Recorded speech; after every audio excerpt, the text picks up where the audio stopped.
ये कहानी है सुहो किम की, जो एक एवरेज सा सिविल इंजीनियर है, जो एक नॉवल के सबसे वर्स्ट कैरेक्टर में पैदा होता है, जो अपने सिविल इंजीनियर की नॉलेज से इस दुनिया को बदल देता है उसके क्यूट से छोटे पेट्स के साथ, और देखते ही देखते वो इस दुनिया का सबसे ताकतवर इंसान बन जाता है। कुछ ही कहता है, सैंड स्टील ट्राइब तुम्हारा शुक्रगुजार है ह्यूमन लॉयड क्विक। लॉयड कहता है कि मुझे मेंशन करना जरूरी नहीं, क्योंकि मैंने जो किया वो कॉन्ट्रैक्ट में था, और लॉयड को 120 ऑर्क वर्कर्स मिल चुके थे। कुछ ही कहता है, हम ऑर्क इंसान से अलग है क्विक, हम ये इसलिए नहीं कर रहे कि ये कॉन्ट्रैक्ट में है क्विक, ये इसलिए कर रहे हैं कि हम तुम्हारे आभारी है। और मैं कुछ सैंड स्टील ट्राइब का लीडर प्रॉमिस करता है लॉयड से, क्विक अब से हम लॉयड फेंडरा की फैमिली और सैंड स्टील ट्राइब एक अलायंस फॉर्म करेंगे जो एक खून के रिश्ते के बराबर होगा, और वो अपने बॉडी पोस्ट से डिक्लेयर कर देते हैं। कुछ ही कहता है, फ्रंटेरा हमारा दोस्त है और फ्रंटेरा का दुश्मन हमारा दुश्मन है, अगर तुम किसी परेशानी में हो तो हम भाग कर आ जाएंगे। लॉयड का सिस्टम लॉयड को कहता है, ऑर्क ट्राइब ने तुम्हें एक ट्रू फ्रेंड के जैसे एक्सेप्ट कर लिया है, और लॉयड को 100 बोनस आरपी मिलती है, जिससे उसकी आरपी 611 हो जाती है, और लॉयड भी स्टील सैंड ट्राइब के साथ पोस्ट देने लगता है। जिसके बाद एक बड़ी सी जर्नी को खत्म करके वो वापस फ्रंटेरा स्टेट को आ जाते हैं। गाँव के सभी लोग उन्हें देखकर हैरान हो जाते हैं, क्योंकि उन्होंने 120 ऑर्क वर्कर को लाया था। लॉयड सोचता है कि उसे एक ऑफिशियल लेटर लिखना होगा जिससे वो लोगों को समझा सके, क्योंकि ऑर्क सामने डरावनी जगह पर दिखते हैं। लॉयड सोचता है जैसे कि उसने जाने से पहले बेरन से कहा था कि वो ऑर्क ट्रैप जा रहा है, लेकिन अब वो डर के मारे एक जगह रुक गया है। लॉयड का सिस्टम लॉयड से कहता है, तुम्हारे बारे में एक खूबसूरत सी कहानी फैल रही है जिसमें तुमने एक मैजिशियन से सोल्जर्स को बचाया था, और पूरे स्टेट के लोग इसे सुन के प्रसिद्ध हो रहे थे, जिसके कारण उसे 300 आरपी पॉइंट्स मिलते हैं, जिससे उसका टोटल आरपी 911 हो जाता है। लॉयड कहता है कि मैंने नहीं सोचा था कि तुम मुझे बोनस दोगे, और आज के लिए इतने कॉम्प्लीमेंट्स काफी है, और थैंक यू आरपी देने के लिए। बेरन ने कहा था कि वो एक अच्छे मर्चेंट को देखेगा जो ऑर्क के खजाने को खरीदेगा, और अभी जो भी बचा हुआ है वो रुफेलन के मैजिक के टूल्स हैं, और लॉयड पूरे सामान की जांच कर रहा था। जेवियर कहता है, ऐसी कोई और चीज है जिससे हम पैसे कमा सकते हैं, जिस पर लॉयड कहता है कि मुझे नहीं पता, मैं एक ऐसी चीज को देख रहा हूँ जिसको हम बेचने से पहले इस्तेमाल कर सके। और लॉयड बुक में देख के हैरान हो जाता है, और वो जेवियर से कहता है, मुझे टनल में एक जरूरी काम है, इसलिए मैं अब जा रहा हूँ, प्लीज उन चीजों को ऑर्गेनाइज करके रख दो। और वो तेजी से टनल की तरफ भाग रहा था। लॉयड चिल्ला रहा होता है कि टॉड्स तुम कहाँ हो। तभी टॉड्स कहता है कि आप मुझे ढूंढ रहे थे, जिस पर लॉयड कहते हैं कि उसके पास एक अच्छी न्यूज है, और वो कहते हैं कि क्या तुम्हें अपने कॉन्ट्रैक्ट के बारे में याद है जिसमें तुम 520 साल तक काम करोगे। और वो कहते हैं कि हाँ। लॉयड कहता है कि वो बात का कोई सेंस ही नहीं है, क्योंकि वो एक जोक जैसा था, और अब से तुम्हें परेशान होने की जरूरत नहीं है, जिसे सुनकर वो आश्चर्य से उसे देख रहा था। लॉयड उसे बताता है, इस बुक में लिखा है कि कैसे हम एक मरे हुए इंसान को वापस जिंदा कर सकते हैं, जिसे सुनकर वो सोच में पड़ जाता है। फिर लॉयड कहता है कि इसका मतलब तुम 520 साल तक काम कर सकोगे, ये बहुत शानदार है, क्या तुम खुश हो। और वो उसे खामोशी से देख रहा था। तभी लॉयड उसे गुस्से में कहता है कि यहाँ पर मैं अकेला क्यों हंस रहा हूँ, तुम भी हंसो, जिस पर टॉड खुशी से रोने लगता है, और लॉयड इसे वैसे ही हंसते रहने के लिए कहता है, और वहाँ से जाने लगता है। और सिस्टम उसे बताता है कि हेल्का किंग उसे देखकर आश्चर्यचकित हो चुका है, और वो उसे हायर करने की सोच रहा है, जिस पर लॉयड कहता है कि खामोश रहो, इसमें गलत क्या है। और वो मस्त खुशी से जाने लगता है, जिसे देखकर सिस्टम भी कहता है कि हेल्का किंग सही था। और लॉयड अपने मैंशन में आ जाता है, और वो सोचता है कि उसे किसी चीज पर बेरन से बात करनी है, और वो बेरन के रूम में देखता है जहाँ पर बेरन नहीं होता है। तभी मेड उसे कहती है कि बेरन रिसेप्शन रूम में है जहाँ पर गेस्ट आए हैं। लॉयड कहता है कि कौन है वो गेस्ट, जिस पर मेड कहती है कि मिस्टर शफेलो और मीटलोफ आए हैं, जिसको सुनने के बाद लॉयड खुशी से हंसने लगता है, जिसको देखकर मेड कहती है कि तुमने ऐसी फेस क्यों बनाई है। मीटलोफ कहता है, जैसे कि तुम्हें पता है कि हमारे पास एक पॉलिसी है जिसमें तुम्हें इंटरेस्ट को एक साथ बनना होगा, लेकिन अगर हम चाहे कि हम तुम्हें सिर्फ 10% इंटरेस्ट बनने देंगे, जिसके लिए तुम्हें अपने माइंड को हमारे नाम पर करना होगा। जिसे सुनकर बेरन सोचने लगता है। मीटलोफ कहता है कि तुम जवाब क्यों नहीं दे रहे हो, क्या एक अच्छी डील नहीं है जिससे तुम्हारा इंटरेस्ट भी कम हो जाएगा। तभी दरवाजे पे आवाज आती है, बेरन मैं लॉयड फेंडरा हूँ, क्या मैं अंदर आ सकता हूँ। जिस पे बेरन कहता है कि हाँ अंदर आ जाओ। लॉयड मुस्कुराते हुए कहता है, बहुत दिन से तुम्हें देखा नहीं, कैसे हो तुम। मीटलोफ कहता है कि तुम यहाँ से चले जाओ, अगर तुम हमें डराने के लिए आए हो तो हमारे पास यहाँ पर आने की परमिशन है। लॉयड कहता है कि हाँ तुम्हारे पास परमिशन है, कितने समझदार हो तुम, लगता है कि तुमने एक अच्छा सजेशन को दिया था जिसको मैंने बाहर ठहर कर सुना था, अगर तुम बुरा नहीं मानते हो तो मैं भी एक सजेशन दूंगा। लॉयड कहता है कि हम फ्यूचर में हमारे उधार को थोड़ा थोड़ा कर बंद देंगे, जिससे तुम इंटरेस्ट को बाद में कम कर सकोगे। तभी मीटलोफ कहता है, क्या मुझे तुम्हारे जैसे बुद्धू से कोई सजेशन नहीं लेना है। और वो कहता है कि उसे नहीं सुनना, तुम्हारी हिम्मत कैसे हुई मुझसे बात करने की। जिस पर लॉयड कहता है कि हाँ तुम सजेशन दे सकते हो, लेकिन मैं नहीं, अब मुझे गुस्सा आ रहा है। तभी हीरोइक अंदर आता है और गुस्से में कहता है कि किसने मेरे भाई फ्रंटेरा को गुस्सा दिलाया है, क्विक। और वो कहता है जो भी फ्रंटेरा को परेशान करेगा स्टील सैंड ट्राइब उसे तबाह कर देगा, क्विक। जिसको सुनकर वो दोनों डर जाते हैं। लॉयड कहता है कि मेरे दोस्त तुम क्या कहना चाहते हो, ऐसा कुछ भी नहीं हुआ है। हीरोइक कहते हैं कि क्या कुछ भी नहीं हुआ, तुम्हें देखकर ऐसा लगा कि तुम गुस्से में हो लॉयड। जिस पर लॉयड कहता है कि तुम्हें ऐसा इसलिए लगा क्योंकि वो जोर से बात कर रहा था। और वो कहता है कि इस चीज को छोड़ो,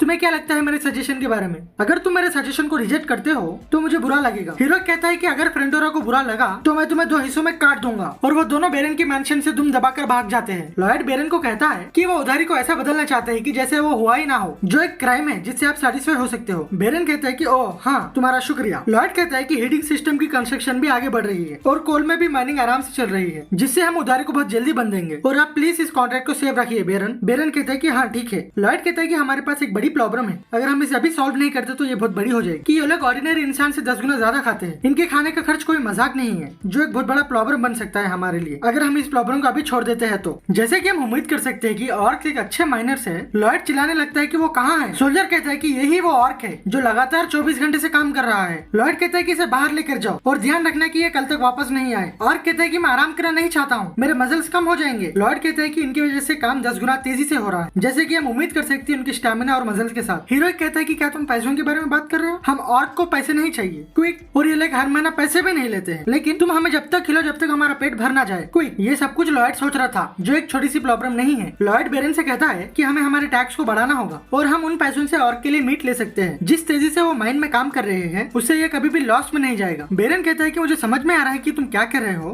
लेकिन हमें ये पता नहीं कि हमारे स्टेट के लोग इसे अफोर्ड कर पाएंगे कि नहीं। ये मुश्किल है और हम ज्यादा टैक्स नहीं ले सकते। लॉयड कहता है कि हम ऐसे ही टैक्स को बढ़ा देते हैं तो ये चोरी के जैसा होगा और कोई भी काम करना नहीं चाहेगा जब पूरे पैसे टैक्स में चले जाए और इसमें हमारे ही लॉस होगा। तभी बेरन कहता है तो बताओ हम टैक्स को कैसे बढ़ा सकते हैं, जिस पर लॉयड कहता है कि ये तो सिंपल है, हम उनको ज्यादा पैसे कमाने का अपॉर्चुनिटीज देंगे। हम कई साल से छोड़े हुए जमीन को देखते हैं जो इस स्टेट के नॉर्थ में है और हम इस जमीन को खेती के लायक बनाएंगे और ये लोगों को दे देंगे, जिसकी वजह से वो खेती करेंगे और खूब सारे पैसे कमाएंगे और खूब सारे टैक्स भी भरेंगे। हम देखते हैं कि लॉयड और जेवियर उस जमीन को देख रहे थे। जेवियर कहता है कि ये जमीन 100 साल से ऐसी ही है, इस जमीन को इसीलिए छोड़ा गया था क्योंकि हम यहाँ पर खेती नहीं कर सकते। लॉयड कहता है कि मेरे पास एक प्लान है और तुम देखते जाओ। और वो सोच रहा था अभी फिलहाल के लिए वो ये कह रहा है, लेकिन ये आसान नहीं होगा। कुछ ऐसी चीजों को हमें पहले ही देख लेना चाहिए क्योंकि एक पहाड़ का एरिया है और हमें एक पहाड़ का स्ट्रक्चर चाहिए जिसकी वजह से हम बारिश के पानी को निकाल सके। मेरे पास कोई और चॉइस नहीं है सिवाय अपने हाथ से बनाने के। और लॉयड लगातार मेहनत कर रहा था, वो अलग अलग पैटर्नों को अपना रहा था और वो फिर फेल हो रहा था और उसके बाद फिर दूसरी तरकीब इस्तेमाल कर रहा था। बेरन कहता है कि कितने दिन हो चुके हैं, जिस पर जेवियर कहता है कि 21 डेज हो चुके हैं और वो सीधे से नहीं खा रहा है और आराम भी नहीं कर रहा है, क्या मैं उसे रोक दूं? बेरन कहता है कि नहीं। बेरन कहता है कि मैं इससे नफरत करता था जबकि मैं ही इसका पिता था। कि ये एक नॉर्मल पर्सन बनेगा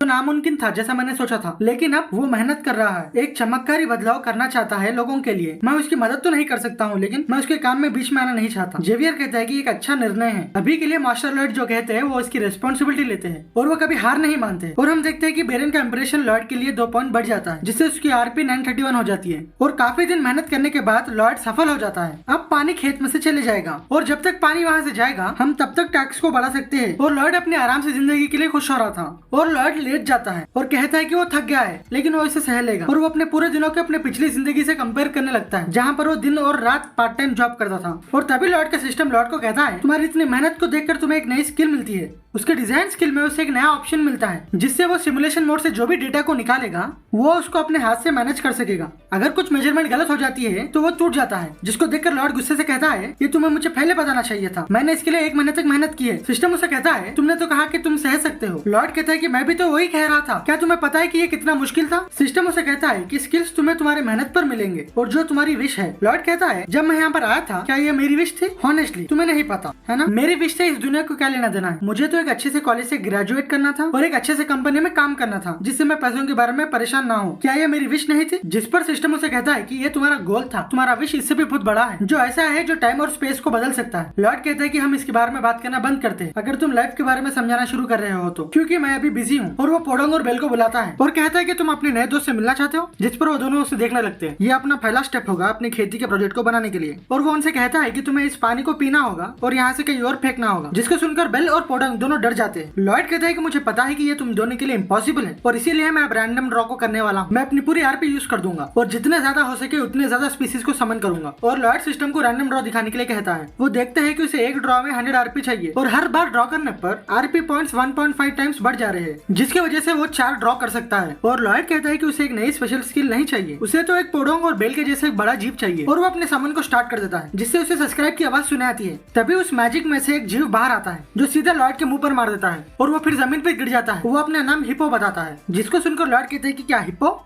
यानी हिप्पोपोटामस, जिसको देखकर बेल और पोडोंग खुश हो जाते हैं और वो तीनों खुशी से नाचने लगते हैं। मुझे माफ करना क्योंकि मैं तुम्हारे बीच में आ रहा हूँ, लेकिन क्या तुम मुझे तुम्हारे इंस्ट्रक्शन बता सकते हो? तभी हिप्पो अपने मुंह में चबाता है और एक पेपर को थूकता है, जिसे देखकर लॉयड सोचता है अभी तो मुझे इसकी आदत हो चुकी है। लॉयड इंस्ट्रक्शन में देखता है तुम्हें तुम्हें सनफ्लावर सीड्स खिलाने के बाद भी तुम बड़े नहीं होगे, लगता है कि मैं इस बार फेल हो चुका हूँ। और वो कहता है कि उसे फिर से ड्रॉ करना चाहिए, जिसको सुनकर हिप्पो शॉक हो जाता है। तभी सिस्टम कहता है कि तुम दिन में एक ही फैंटेसी स्पीसीज को समन कर सकते हो, जिसको देखकर लॉर्ड कहते हैं कि ये क्या है, मैंने तो टाइम वेस्ट किया है। बेल लॉर्ड को गुस्सा कर रही थी, जिस पर लॉर्ड कहता है तुम मुझे स्वार्थी समझती हो, जैसे कि तुम्हें पता है अपना काम दिन ब दिन बढ़ते जा रहा है। हिप्पो बहुत छोटा है जो हमारे लिए काम में नहीं आएगा। तभी पोडोंग और बेल स्ट्राइक पे निकल जाते हैं और वो हिप्पो के राइट्स के लिए लड़ रहे होते हैं, जिस पर लॉर्ड कहते हैं कि हाँ ठीक है मैं डर गया हूँ। और वो हिप्पो से पूछता है कि तुम्हारी स्किल क्या है, क्या तुम मॉन्स्टर को ऑब्जर्व कर सकते हो। और हिप्पो की स्किल वन शॉट लेवल 1 होता है, जिसको देखकर लॉर्ड कहता है कि वन शॉट, क्या तुम पूरा पानी वन शॉट में पी लोगे। और हिप्पो सर हिलाता है। लॉर्ड पूछता है कि कितना, तो उसका मतलब तुम अपने से 4 गुना ज्यादा पानी पी सकते हो। और हिप्पो खुशी से अपने पेट को दिखा रहा होता है। और लॉर्ड सोचता है जब भी उसे एक स्किल की जरूरत पड़ती थी तो उसे हमेशा वही स्किल मिल जाती है, तो उसका मतलब मैं अपने आप को लकी कह सकता हूँ। लॉर्ड हिप्पो को अपनी स्किल दिखाने के लिए कहता है और हिप्पो पानी को पीना शुरू करता है।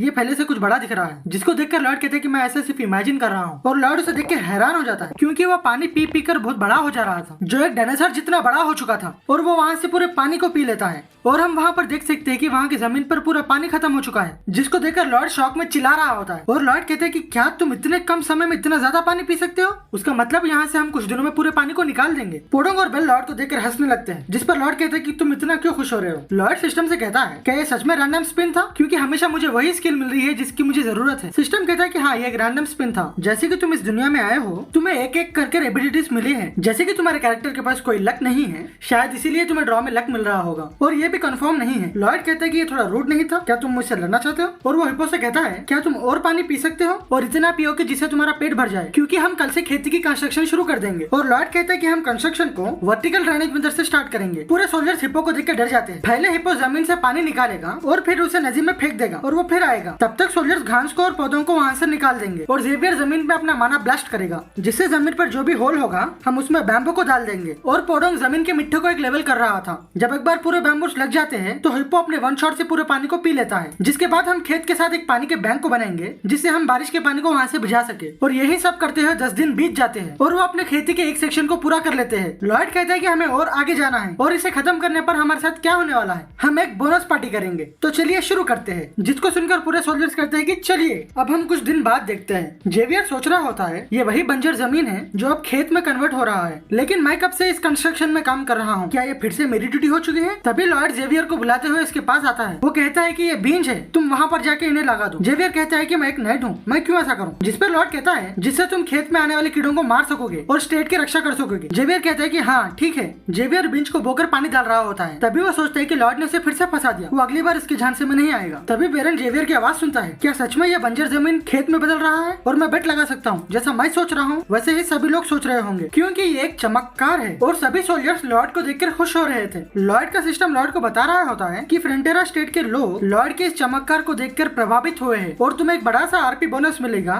तुम्हारे सोशल अचीवमेंट को कंप्लीट करने के लिए, जिससे तुम्हें 450 बोनस आरपी पॉइंट्स मिलते हैं। और लॉर्ड की करंट आरपी 1281 हो जाती है, जिसको देखकर लॉर्ड खुशी से चलने लगता है। और हम देखते हैं कि जेवियर खेत में पानी डाल रहा था और उसको ये काम पसंद भी आ रहा था। ये पूरा काम खत्म हो जाएगा जब मैं एक वाटर व्हील को बना दूंगा। जिस पर जेवियर कहता है कि वाटर व्हील, जिस पर लॉर्ड उसे समझा रहा होता है जब भी बारिश होगी तो हम उस पानी को वहाँ से निकाल देंगे, नहीं तो ये खेत पूरा पानी में डूब जाएगा। मेरे इंजीनियर सभी आते ही होंगे। तभी जेवियर और लॉर्ड को किसी चीज की आवाज सुनाई देती है, जिसको देखने पर हमें पता चलता है कि यहाँ पर कई लोग घोड़े पर आ रहे थे। लॉर्ड कहता है कि ये कौन है। जेवियर कहता है कि ये विस्कॉन्ट लकोना है, जो नॉर्थ की बंजर जमीन का मालिक है। विस्कॉन्ट का नाइट कहता है इस कंस्ट्रक्शन का इंचार्ज कौन है। जेवियर कहता है कि तमीज से बात करो, तुम्हें पता है कि ये कौन है। तभी लॉर्ड उसे रोकते हुए कहता है कि मैं हूँ यहाँ का इंचार्ज और तुम यहाँ पर क्यों आए हो। वो नाइट कहता है क्या तुम्हें पता नहीं था कि ये विस्कॉन्ट लकोना की जमीन है, अभी यहाँ से चले जाओ। जैसे कि हमें पता है इस बंजर जमीन को लोगों ने सेंचुरीज तक छोड़ के रखा था, जिसको मारेज वेटलैंड कहते हैं, जिसमें नॉर्थ की लैंड विस्कॉन्ट लकोना की है और साउथ की लैंड फ्रंटियरा की है। और वो अपनी जमीन के ओनरशिप को वापस लेने के लिए आया है और वो ऐसा प्लान करके आया है जो इस अच्छे से खेत की जमीन को ले लेगा बगैर किसी मदद के। लॉर्ड सोचता है कि वो कहेगा कि ये जमीन उसे वापस कर दे, क्योंकि नॉर्थन पार्ट असलियत में विस्कॉन्ट लकोना की प्रॉपर्टी ही है। लेकिन अब तक तो उसका मतलब अब विस्कॉन्ट कह रहा है कि हमने उसकी प्रॉपर्टी को बगैर इजाजत के इस्तेमाल किया है। यही कहना चाहते हो ना तुम सही हो। विस्कॉन्ट को ये जमीन उसके राइट के साथ उसे सौंपा गया था किंग के द्वारा। तभी लॉर्ड कहता है कि क्या तुम देख नहीं सकते हो यहाँ पर दो नोबल्स बात कर रहे हैं, क्यों ना तुम अपना मुंह बंद करके रखो। जिसको सुनकर उस नाइट को गुस्सा आ जाता है और सभी लोग आश्चर्य से लॉर्ड को देख रहे थे। मुझे माफ करना क्योंकि मैं आपको लेट इंट्रोडक्शन दे रहा हूँ। मैं फ्रंटियरा फैमिली का बड़ा बेटा हूँ लॉर्ड। विस्कॉन्ट कहता है तो तुम ही हो वो बड़े बेटे जिसका बिहेवियर अच्छा नहीं है। हमारे पास कुछ भी नहीं है तुम्हारे से बात करने, जाओ अपने पिता को बुलाओ। जेवियर कहता है कि कितने कितना रूड है ये। लेकिन लॉयड उसकी बात को नहीं सुन रहा था। विस्कॉन्ट कहता है क्या तुमने मुझे सुना नहीं, अभी जाके बेरन फ्रेंडरा को बुलाओ। लॉयड कहता है कि क्या, हाँ मैंने सही सुना है, एक मधुमक्खी की आवाज जो यहीं कहीं से आ रही है। विस्कॉन्ट मधुमक्खी को देखने लगता है। तभी उसका नेट कहता है कि ये आपका अपमान कर रहा है, जिस पर विस्कॉन्ट कहता है क्या सच में। तभी लॉयड कहता है किंगडम लैंड लॉ में एक्ट नंबर 321 में एक स्पेशल लॉ है जो बंजर जमीन की खेती के बारे में है। विस्कॉन्ट कहता है कि रुको बदतमीज, लेकिन लॉयड कहते ही रहता है आर्टिकल 1 में ये लिखा है अगर लंबे समय तक तुम तुम्हारे बंजर जमीन को खेती के लिए इस्तेमाल नहीं करोगे और जो उस खेती को शुरू करता है वो जमीन उसकी हो जाती है। विस्कॉन्ट कहता है कि बदमाश तुम्हें दिखाई नहीं दे रहा मैं बात कर रहा हूँ। लेकिन लॉयड तभी भी बात कर रहा ही होता है। आर्टिकल 2 में ये लिखा हुआ था जिस बंजर जमीन को 100 साल तक छोड़ दिया गया हो ऐसी जगह को दिखाता है जहाँ पर लोग नहीं रहते हैं और वहाँ पर खेती नहीं हुई है। और आर्टिकल 3 कहता है जो भी पहले के आर्टिकल्स को पूरा करेगा उसे ही हम इस जगह का मालिक घोषित कर देते हैं, लेकिन पहले उसे इस जमीन पर इन्वेस्ट करना होगा और लोगों को काम पर रखना होगा। दूसरा, और वो ऐसी जगह होनी चाहिए जहाँ पर हम घर बना सके। तीसरा, जहाँ पर जमीन ऐसी होनी चाहिए जहाँ पर हम खेती कर सके। और चौथा सबसे आखिरी वाला, ये पूरे रूल्स तभी डिसाइड होंगे जब तुम्हारे खेत में एक फल उग जाए, जिसको देख के विस्कॉन्ट और जेवियर दोनों शॉक हो जाते हैं। फिर जेवियर को याद आता है लॉयड ने उसे कहा था कि उस बीज को वहाँ पर बो दो जो पेस्ट के जैसा काम करेगा। लॉयड कहता है कि मुबारक हो, आपने हिस्ट्री में पहली बार देखा है मारेज वेटलैंड की बंजर जमीन में आपने खेती का सबसे पहला फल देखा है, ये आपके लिए। हम अभी पेमेंट एक्सेप्ट नहीं कर रहे हैं, मैं इतना भी निर्दय नहीं हूँ। और वो हंसते हुए विस्कॉन्ट को फल दे देता है। विस्कॉन्ट उसे देख के ये सोचने लगता है क्यों इस बदमाश के पास हर चीज है, लगता है कि इसने एडवांस में ही पूरा प्रिपेयर करके रख लिया है। और लॉयड उसे गिफ्ट के तौर पे फल दे देता है और वो गुस्से से कहता है क्या तुम मेरी टेरिटरी से बाहर जाओगे, जिसको देखकर विस्कॉन्ट और उसके लोग खामोशी से वहाँ से चले जाते हैं। जेवियर कहता है तुमने ये भविष्यवाणी कहाँ सुनी है कि ये लोग आने वाले हैं, जिस पर लॉयड कहता है तुम्हारे कहने का मतलब क्या है, हमने ऐसे लोगों को पहले भी देखा है जो बेकार है और हमेशा किसी और की मेहनत का एडवांटेज लेने की कोशिश करते हैं। तभी उन दोनों को सैनिक की आवाज आती है और पूरे सैनिक खुशी से उछलने लगते हैं और कहते हैं कि मास्टर लॉयड ने इस जमीन को बचा लिया, हुर्रे। तभी लॉयड कहता है अगर तुम ऐसा करोगे तो मैं तुम्हें सैलरी कैसा दूंगा, चलो काम पे लगो। और हम कुछ दिनों बाद के दृश्य देखते हैं जहाँ पर तेजी से बारिश हो रही थी और हम लॉयड को बारिश में भीगता हुआ देखते हैं जो खेत पे बैठा हुआ था। वो बारिश के पानी को खेत को बर्बाद करने नहीं दे सकता था। जैसे समर का सीजन खत्म हो जाता है तो रेनी सीजन शुरू हो जाता है और लॉयड ने यहाँ पर 100 टाइम्स से भी बढ़कर अपने सिमुलेशन को यूज किया है, जिससे यहाँ पर कोई प्रॉब्लम नहीं है। लेकिन वो आखिर तक देखना चाहता है कि ये मारेज वेटलैंड की बंजर जमीन इस्तेमाल करने के लायक है। और हम देखते हैं कि वहाँ पर बारिश रुक जाती है जिसमें कोई भी खेत और फसल बर्बाद नहीं हुई है। और लॉयड का सिस्टम लॉयड को कहता है तुमने एक मॉन्यूमेंटल कंस्ट्रक्शन को बनाया है जो पूरे लॉरेसिया कंटिनेंट में एक सिविल इंजीनियर की छवि को दिखाया है, जिसकी वजह से तुम्हें रिवॉर्ड में बहुत सारे स्किल मिलते हैं। और लॉयड का मेजरमेंट स्किल लेवल 2 पर चले जाता है और उसका डिजाइनिंग स्किल भी लेवल 2 पर चले जाता है। और लॉयड को इसके कारण बहुत ज्यादा आरपी भी मिलती है, जिससे उसकी आरपी 1355 हो जाती है। लॉयड खेत को देखकर कहता है कि एक काम खत्म हो चुका है, चलो अब दूसरे स्टेप पे जाते हैं। इसी दौरान हम लाकोंटा विस्कॉन्ट में देखते हैं विस्कॉन्ट चिल्ला रहा होता है कि हम हमारी जमीन को वापस कैसे लें। उसका लॉयर कहता है अगर हम उन्हें निकालना चाहते हैं तो उन्हें 3 साल तक वहाँ पर रहने की इजाजत मिलेगी और वो लोग वहाँ पर आकर रह भी सकते हैं। विस्कॉन्ट कहता है क्या तुम ये कहना चाहते हो जो भी वहाँ पर रहेगा वो 3 साल तक वहाँ पर खेती कर सकेगा, क्योंकि अभी उस जमीन का ओनर वो है। अभी मैरेज वेटलैंड की जमीन ऐसी है जो एक सोने के अंडे जैसा है। ये सोचकर विस्कॉन्ट के पेट में दर्द होने लगता है क्योंकि उसमें से आधी जमीन उसकी ही थी और वो ऐसे ही अपने जमीन को जाने नहीं देना चाहता था। और वो अपने एग्जीक्यूटिव से कहता है जाकर वर्कशॉप के सुपरवाइजर को बुलाओ। हम कुछ दिनों बाद बेरन के मैंशन में देखते हैं लॉयड का सर चकरा रहा होता है और वो सोचता है कि उसे हेडेक क्यों हो रहा है और वो क्यों इतना थका हुआ है। वो ऐसे ही यहाँ पर सो नहीं सकता क्योंकि उसे कई सारे अरेंजमेंट करने हैं। वो जेवियर को कहता है कि उठ जाओ जेवियर, मैं काम पे जा रहा हूँ। लेकिन तभी लॉयड जेवियर को देखकर समझ जाता है। लॉयड कहता है कि तुम क्यों थके हो दिख रहे हो, क्या नाइट भी थक सकता है। जेवियर कहता है कि उसने कभी भी ऐसा महसूस नहीं किया, लेकिन आज उसे हेडेक बहुत ज्यादा हो रहा है। और तभी लॉयड कुछ सोचने लगता है और उसे कोई चीज याद आती है। वो कहता है कि ऐसा नहीं हो सकता, हमें पता चलता है कि पूरे फ्रेंडेरा स्टेट की हालत एक जैसी ही है। मिस एमिली कहती है कि उसे भी हेडेक बहुत ज्यादा हो रहा है और एक फार्मर भी कहता है सिर्फ उसे ही ऐसा नहीं, उसके वाइफ को और उसके बच्चों को भी ऐसे ही हेडेक है। मिहेल भी कहता है कि उसके जानवर भी कल से पानी नहीं पी रहे हैं। जिस सबको सुनकर लॉयड कहता है पूरे गाँव वालों को एक ही प्रॉब्लम है और जानवर भी पानी नहीं पी रहे हैं। जैसे कि मैंने सोचा था इस पूरे चीज का कारण पानी ही है। और लॉयड सोचता है सबसे मजबूत हथियारों में से एक जिसको मैं इस दुनिया में इस्तेमाल कर सकता हूँ वो है जानकारी। लेकिन एंट मॉन्स्टर के इंसिडेंट के बाद मैंने ये देखा है कि नोवेल में हर चीज के बारे में नहीं बताया गया है। जैसे कि मैंने उम्मीद की थी विस्कॉन्ट लोकोना अपनी जमीन को वापस लेने जरूर आएगा, जिसके बाद मैंने उसकी जानकारी निकालना शुरू किया था और मुझे ये पता चला कि लकोना स्टेट का मेन इनकम सोर्स उनके कपड़ों की मिस्टीरियस डाइंग टेक्निक है जो लाडोना फ्रूट्स को इस्तेमाल करते हैं कपड़ों को कलर करने के लिए। और तभी तभी लॉर्ड को समझ में आता है कि इसके पीछे विस्काउंट लकोना के ही हाथ है। हम बेरन के मैंशन में देखते हैं बेरन किसी से बात कर रहा था और वह कहता है, क्या कहा तुमने? विस्काउंट का नाइट कहता है, ये आपको समझने के लिए ज्यादा मुश्किल नहीं होगा, हमारी मार्सेट की जमीन को हमें वापस कर दे। अगर तुम ऐसा करते हो तो हम पानी में कलर मिलाना छोड़ देंगे। जो सुनकर बेरन कहता है, तुम तो सीधा मुझे ब्लैकमेल कर रहे हो। विस्काउंट का नाइट कहता है, तुम सही हो, मैं तुम्हें ब्लैकमेल ही कर रहा हूँ। बेरन गुस्से से कहता है, क्या तुम्हें लॉ का कोई डर नहीं है? मैं रॉयल कोर्ट में तुम्हारे ऊपर एक कंप्लेंट रजिस्टर करूंगा। विस्काउंट का नाइट कहता है, कैसे भी कोर्ट तुम्हारा ही साइड लेगा, लेकिन फैसले आने तक 2 साल बीत जाएंगे, जिसके लिए तुम्हारे पास से बहुत पैसा खर्च होगा, और क्या तुम पानी को 2 साल तक इस्तेमाल कर पाओगे? और बेरन गुस्से से उबल रहा था। विस्काउंट का नाइट कहता है, मुझे आपका वाइस डिसीजन का इंतजार होगा। तभी बेरन कहता है, ये जमीन मेरे बेटे की और मेरे लोगों की खून पसीने की मेहनत है, और मैं तुम्हारे जैसे इंसान की छाया भी उस पर आने नहीं दूंगा। तभी वो नेट वहाँ से जाने वाला था, लेकिन लॉयड इतनी तेजी से दरवाजा खोलता है जिससे वो नेट की चटनी बन जाती है। लॉयड बेरन से कहता है, मुझे आपसे बात करनी है। मुझे ऐसा लगता है कि अपने बदमाश नेबर्स ने पानी के साथ कुछ खिलवाड़ किया है, मैं इसका उपाय आपके साथ बात करना चाहता हूँ। तभी विस्काउंट का नाइट जोर से कहता है, क्या तुमने मेरा अपमान करने की कोशिश की है? जिसको देखकर लॉर्ड डर जाता है और कहता है, ये तो एक गंदा सा पैरासाइट है जो इंसान की भाषा जानता है। जिसको सुनकर वो नाइट कहता है, लॉर्ड फ्रेंडेरा, तुमने एक ऑनरेबल नाइट के अपमान किया है। मैं कॉर्नोट के नाम से शपथ लेता हूँ और तुम्हें ड्यूएल के लिए चैलेंज करता हूँ। जिसके बाद हम देखते हैं कि लॉर्ड ड्यूएल में जीत जाता है। विस्काउंट का नाइट कहता है कि मैं हार गया हूँ, मुझे मारना बंद करो प्लीज। और लॉर्ड रुक जाता है और कहता है कि मेरा गुस्सा भी खत्म हो चुका है, और उसे मारते हुए कहता है कि मैं तुम्हें फिर मारूंगा क्योंकि तुम बेरन के साथ रूट थे। और बेरन खुशी से कहता है, लॉर्ड मेरे बेटे, लड़ाई खत्म हो चुकी है, तुम क्या कर रहे हो? जेवियर बेरन को देख के सोचता है कि उसने बेरन के ऐसे साइड को पहले नहीं देखा था। और हम विस्काउंट लकोना में देखते हैं,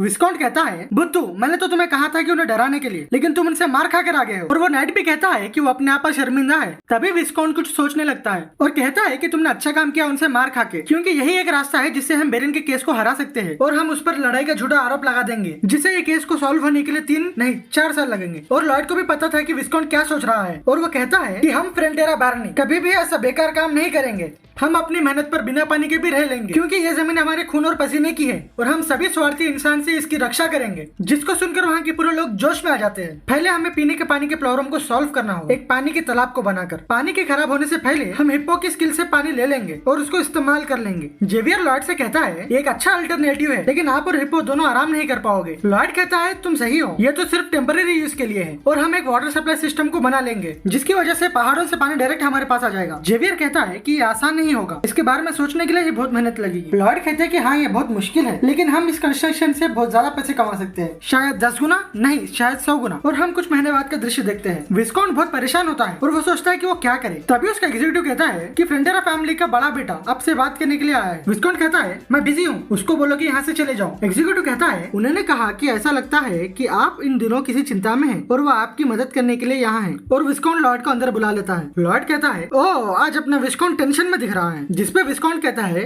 क्या तुम कहना क्या चाहते हो? लॉर्ड कहता है, क्या तुमने सुना नहीं, मैं तुम्हारे प्रॉब्लम को सॉल्व करने आया हूँ। विस्काउंट कहता है, तुम ये क्या बकवास कर रहे हो, मुझे किस तरह की प्रॉब्लम है? लॉर्ड कहता है, अभी ईमानदारी से बता दो, क्या तुम्हें नहीं पता? अगर मैं तुम्हारी फेल हो रही डाई शॉप को बचा लूं तो तुम क्या करोगे? जिसको सुनकर विस्काउंट गुस्से से कहता है, मैंने उम्मीद की थी कि तुमने ही किया है, जिसने मेरे डाई वर्कशॉप को बर्बाद कर दिया है। लॉर्ड उसे पूरी स्टोरी बताने लगता है और कहता है, ये सच में एक बड़ी जर्नी थी और तुम्हारा धन्यवाद, क्योंकि तुमने पूरे पानी को वेस्ट किया है, इसीलिए हमें पानी को सीधा कैपो रिवर से लाना पड़ा। और बिल्कुल मुझे पता नहीं था कि तुम पहले से ही पानी में डाई छोड़ रहे थे। मुझे तुम्हारे आर्टिकल के फ्रेंडली एक्सप्लेनेशन से पता चला कि पानी को जानबूझकर बर्बाद किया जा रहा था। वैसे भी हमने नदी से अपने स्टेट तक जमीन को खोद दिया था, जिसमें हमें बहुत काम लगा। विस्काउंट कहता है, तुम अपना मुंह बंद करो, मैंने तुमसे कहा था कि तुमने मेरे डाई शॉप को क्या किया है। तभी लॉर्ड कहता है, तुम्हें तो बहुत जल्दी ही गुस्सा आ गया है, बस सुनो। उसके बाद हमें पता नहीं चल रहा था कि हमें क्या करना है, क्योंकि वहाँ पर एक बड़ा सा पानी का झरना था और अनफॉर्चुनेटली हमारे पास कोई दूसरा रास्ता नहीं था। तो हमने एक रोमन ओपस की ब्रिज बना दी जो पानी को भेजने के लिए काम आता है, जिसके लिए हमें लाइमस्टोन की जरूरत थी। तो हमने ब्लास्टिंग का काम शुरू कर दिया, लेकिन उसके कारण लाइमस्टोन अनजाने में झरने में डूब गए और उसके बाद हमें लाइमस्टोन का पहाड़ मिल गया था। तभी विस्काउंट गुस्से से कहता है कि रुक जाओ, इससे मेरे वर्कशॉप का क्या लेना देना है। और वो झरने की पानी की दिशा तुम्हारे वर्कशॉप की ओर जाती है। लाइमस्टोन के इंग्रेडिएंट्स तुम्हारे फैब्रिक को पूप कलर दे देते हैं। विस्काउंट कहता है, ओ बदमाश, क्या तुम्हें लॉ का डर नहीं है? मैं रॉयल कोर्ट में तुम्हारे ऊपर कंप्लेन करूंगा। लॉर्ड कहता है कि हाँ जाओ, क्योंकि उसका डिसीजन आने के लिए 2 साल का वक्त लगेगा। और तुम क्या सोचते हो जब तक तुम्हारे प्रोडक्ट्स को कोई याद रखेगा। और लॉर्ड वहां से जाने लगता है और कहता है कि लगता है तुम्हारी प्रॉब्लम सॉल्व हो चुकी है। विस्कॉन्ट चिल्लाकर कहता है तुमने गलत इंसान के साथ पंगा लिया है। क्या तुम्हें कोई आइडिया है मैं रॉयल पैलेस में कितने लोगों को जानता हूँ और जितना भी मुझे लॉस हुआ है मैं उससे 10 गुना ज्यादा तुम्हारे पास से पैसे लूंगा। और लॉर्ड उसे बाय कहकर चले जाता है। जेवियर लॉर्ड से कहता है कि मैं समझ नहीं पा रहा हूँ। तो लॉर्ड कहता है कि क्या? जेवियर कहता है आपने उसे और गुस्सा दिला दिया। ऐसा लगता है कि विस्कॉन्ट अपना केस आखिर तक लड़ेगा। कैपिटल एरिया में उस आदमी के बहुत ज्यादा कनेक्शन है। अगर इससे हमें कोर्ट में लड़ना पड़े तो इसमें बहुत ज्यादा पैसे खर्च होंगे। लॉर्ड कहता है ओके ओके मुझे पहले से ही पता है। मुझे पता है कि तुम क्या कह रहे हो। तुम थोड़ा इंतजार करो और हम देखेंगे कि कौन ज्यादा लॉस में है। और हम 1 महीने बाद देखते हैं। विस्कॉन्ट लॉर्ड से कह रहा होता है ये सब मेरी गलती है, प्लीज मेरी डाई वर्कशॉप को बचा लो। लॉर्ड कहता है क्या तुम्हारे अमीर दोस्तों ने तुम्हें ये कहा कि तुम केस नहीं जीत सकते हो? जैसे कि हमें पता है विस्कॉन्ट ने जानबूझकर पानी को बर्बाद करने के लिए कहा था तो वो पक्का केस हारेगा। विस्कॉन्ट कहता है कि मुझे माफ कर दो, मैं केयरलेस था। लॉर्ड कहता है कि मैं क्या करूं, मुझे तुम्हारी किसी भी बात पर इंटरेस्ट नहीं है। और विस्कॉन्ट कहता है कि मैं विस्कॉन्ट हूँ, मैं अपनी प्राइड को छोड़कर तुमसे मदद मांग रहा हूँ प्लीज।